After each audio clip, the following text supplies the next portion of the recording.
আপনার ইউটিউবে যদি দর্শক না আসে তাহলে আপনি কি করবেন? এক্ষেত্রে ইউটিউব আপনাকে সাজেশন দিচ্ছে। আমি চলে গেলাম, এর জন্য আমি ইউটিউব স্টুডিওতে চলে গেলাম। ইউটিউব স্টুডিওতে আসার পর দেখতে পাবেন এখানে ইউটিউব নিজেই বলে দিচ্ছে যে যদি আপনার চ্যানেলের দর্শক না আসে তাহলে আপনি কি করবেন। এখানে অ্যানালাইসিসে ক্লিক করবেন। অ্যানালাইসিসে ক্লিক করার পর এখানে ইউটিউব আপনাকে বলে দিচ্ছে যে কিভাবে আপনি কাজ করবেন। দেখতে পাচ্ছেন এখানে get idea for your next video. তো পরবর্তী ভিডিও কোন ধরনের হবে সেটা দেখার জন্য এখানে আপনাকে সাজেশন দিচ্ছে। তো এখানে আপনি জাস্ট ক্লিক করবেন। ক্লিক করলে দেখতে পাবেন আপনি কোন related. Be inspired by your audience. আপনি ইন্সপায়ার হন আপনার অডিও দ্বারা, মানে অডিয়েন্স দ্বারা। তো দেখতে পাচ্ছেন এখানে popular search for your topics. আপনার টপিক কোনগুলো বেছে নিতে হবে।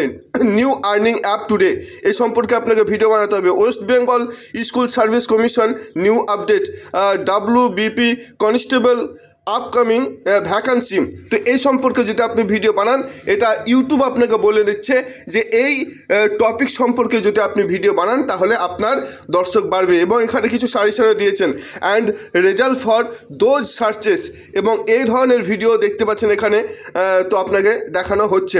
তাছাড়া এখানে আপনাকে নাও মেক ইট ইওর ওন, এবং এই ধরনের ভিডিও আপনি নিজে বানিয়ে আপলোড করুন। দেখবেন যদি এই ধরনের ভিডিও আপনি আপলোড করেন তাহলে অবশ্যই আপনার ভিডিওতে ভিউ আসবে এবং সাবস্ক্রাইবও বাড়বে। তো এই ছিল একটা ছোট্ট একটা ইনফরমেশন। ভিডিওটি ভালো লাগলে অবশ্যই লাইক কমেন্ট শেয়ার করতে ভুলবেন না। ভালো থাকবেন, সুস্থ থাকবেন, দেখা হচ্ছে পরবর্তী ভিডিওতে। জয় হিন্দ।